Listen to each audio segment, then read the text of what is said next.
Chers frères et sœurs,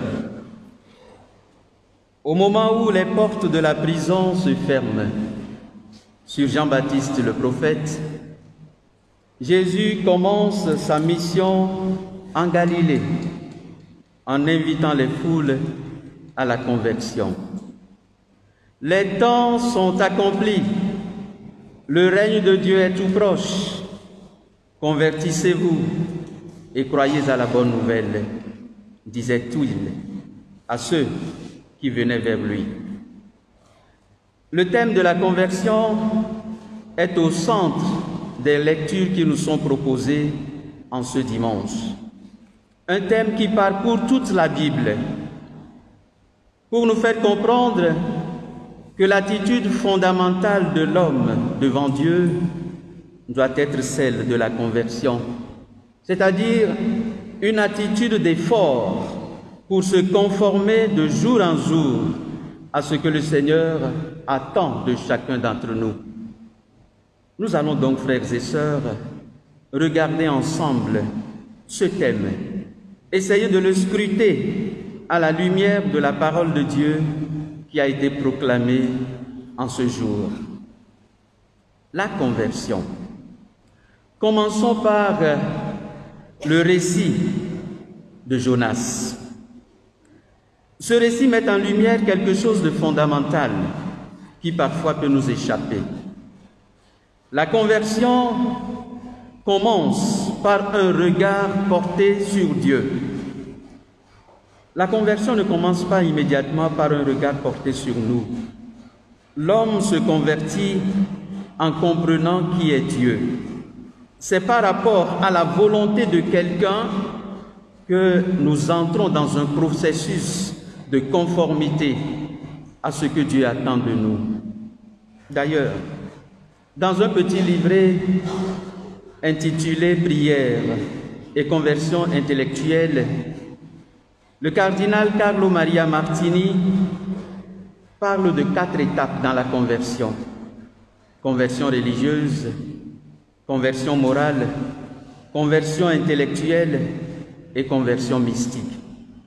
Nous en sommes à la première étape, conversion religieuse.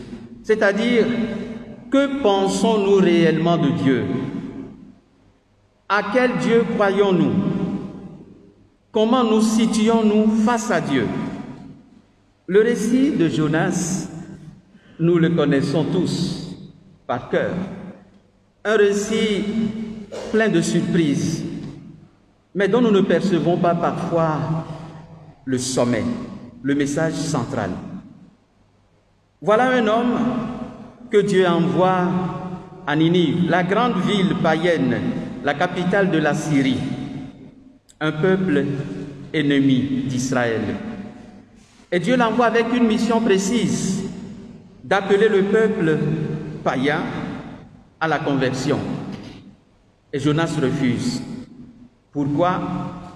Spontanément, on pense que c'est parce qu'il a peur, ou pense parce qu'il estime ne pas être à la hauteur. La vraie raison, c'est que Jonas ne veut pas que le peuple de Ninive se convertisse et que Dieu lui pardonne. Il veut que ce peuple ennemi soit exterminé. Il veut que Ninive disparaisse de la surface de la terre. Suivez bien le récit et vous comprendrez. Voilà Jonas qui, au lieu d'aller à Ninive, s'embarque à Jaffa pour aller vers Tars. Et le bateau traverse un moment de turbulence. On cherche le coupable en se disant que c'est certainement quelqu'un qui a dû faire quelque chose de mauvais, qui est sur le bateau ou le navire. Jonas confesse son péché, on le jette à la mer. Dieu envoie un gros poisson le récupérer pour le ramener sur les rives de Ninive. Et de nouveau, la parole de Dieu se fait entendre. Va proclamer mon message à Ninive. Il est clair qu'à la place de Jonas, nous n'aurions plus aucun choix que d'aller, puisque nous aurions compris qu'il ne sert à rien de fuir ou bien de vouloir échapper à la volonté de Dieu. Jonas se résigne à aller à Ninive. Vous l'avez bien entendu. Ninive est tellement grande qu'il faut au moins 3 jours pour la traverser. Mais le récit ajoute Jonas parcourt la ville à peine en une journée. Pourquoi? Nous pouvons encore imaginer, il était tellement brûlant de zèle qu'il a annoncé rapidement. C'est pas vrai. Jonas ne voulait pas que les habitants de Ninive entendent son message. S'il faut 3 jours pour traverser une ville, combien en faut-il pour annoncer un message dans cette ville? Peut-être 1 semaine ou davantage. Mais Jonas a fait le strict minimum pour que les gens n'entendent pas et que le châtiment de Dieu arrive sur la ville. Et que proclame Jonas? Dieu l'a envoyé appeler les gens à la conversion. Mais l'avez-vous bien entendu? Encore 40 jours et Ninive sera détruite. Encore 40 jours. Il ne dit même pas convertissez-vous. Ce qui l'intéresse, c'est que Ninive soit détruite. Attendez, dans 40 jours, vous verrez. Encore 40 jours et Ninive sera détruite. Mais curieusement, tout le monde se convertit. Tous. Ce qui signifie que la conversion nous concerne tous, hein, tous. Sans aucune exception. Tout le monde se convertit. Pourquoi? Parce qu'ils ont compris que ce Dieu qui a ramené un fugitif jusqu'à Ninive est un Dieu puissant avec qui il ne faut pas s'amuser, avec qui il ne faut pas plaisanter.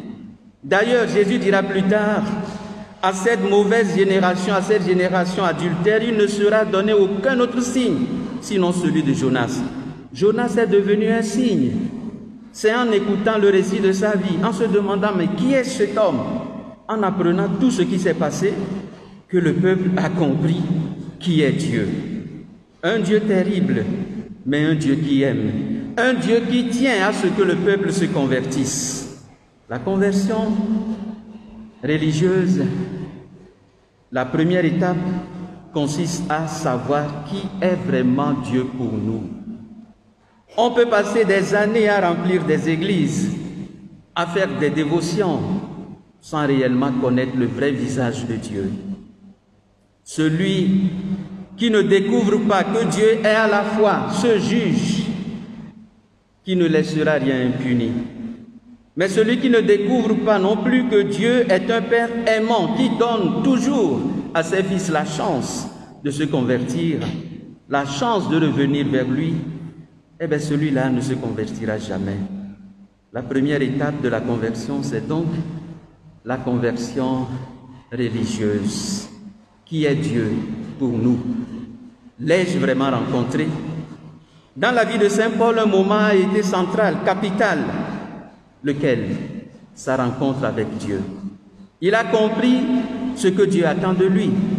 Il a compris ce qu'il doit être désormais. Celui qui ne rencontre pas Dieu ne comprend pas ce que Dieu attend de lui.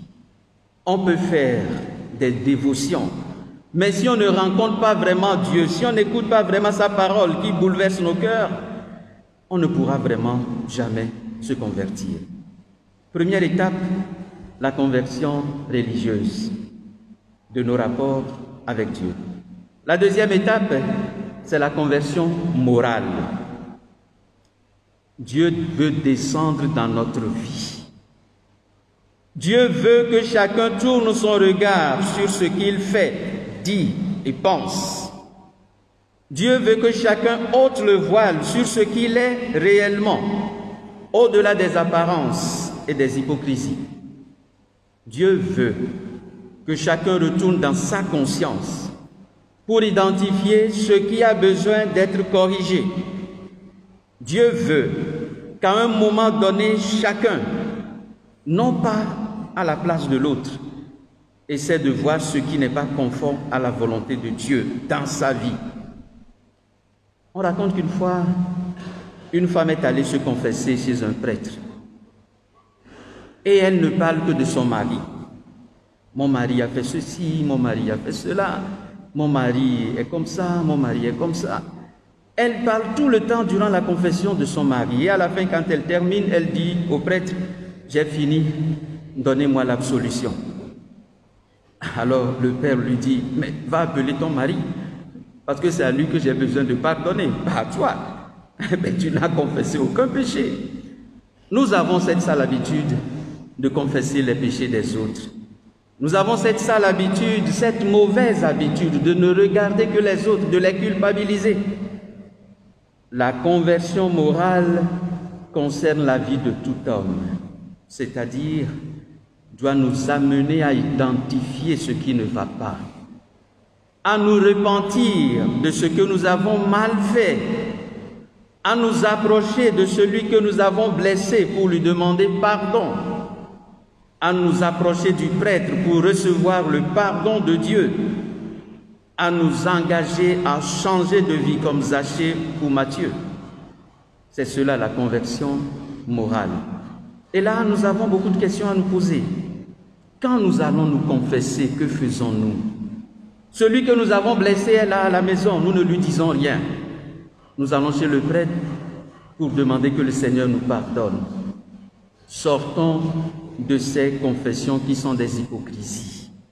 Si nous reconnaissons vraiment que nous avons fait du mal à quelqu'un, mais il faut quand même faire un effort pour retourner vers cette personne.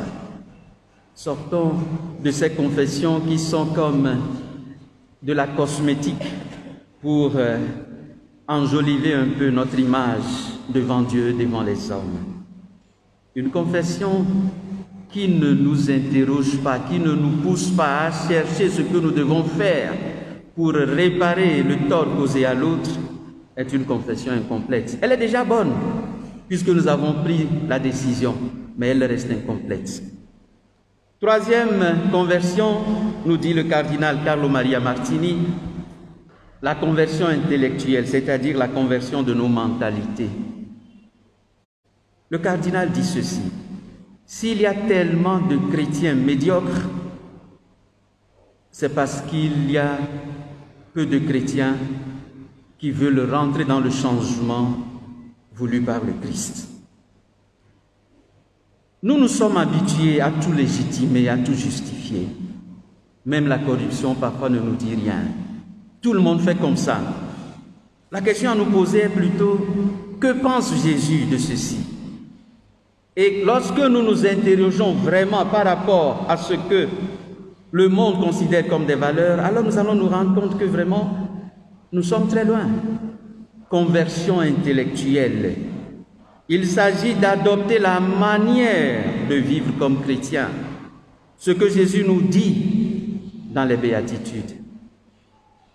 Sans cette conversion intellectuelle, nous allons tout justifier et nous resterons dans une vie toujours en deçà de ce que le Seigneur attend de nous. Le cardinal Carlo Maria Martini ajoute enfin la conversion mystique.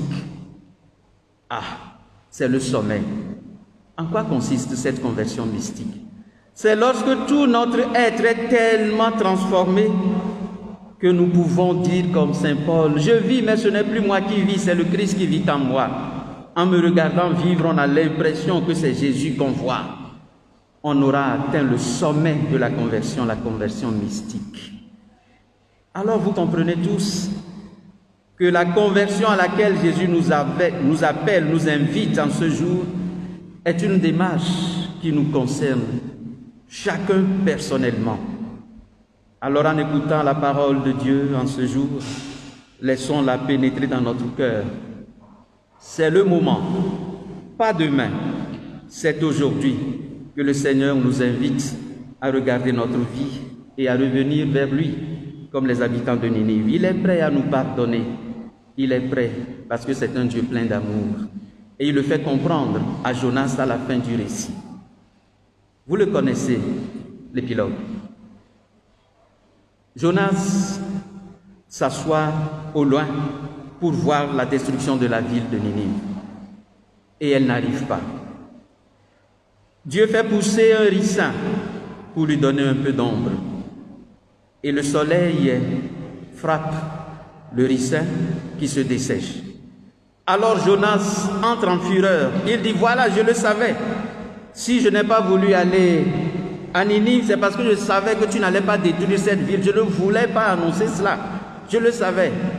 Et le peu de réconfort que j'ai, la petite ombre que j'ai, tu l'enlèves encore. Qu'est-ce que tu veux finalement? Et Dieu lui dit ceci: mais tu te plains pour un arbre que tu n'as même pas fait pousser. Et toi, tu veux que j'extermine une ville où il y a des enfants qui ne savent pas distinguer leur main gauche de leur main droite. Dieu nous aime. Ce qu'il veut, c'est notre bonheur. Et ce bonheur passe par la reconnaissance de notre éloignement et un effort de nous rapprocher de lui. Qu'il nous en accorde la grâce aujourd'hui, parce que nous aurons décidé de revenir vers lui. Oui, Seigneur, convertis nos cœurs pour que nous puissions réellement nous convertir à toi. Amen.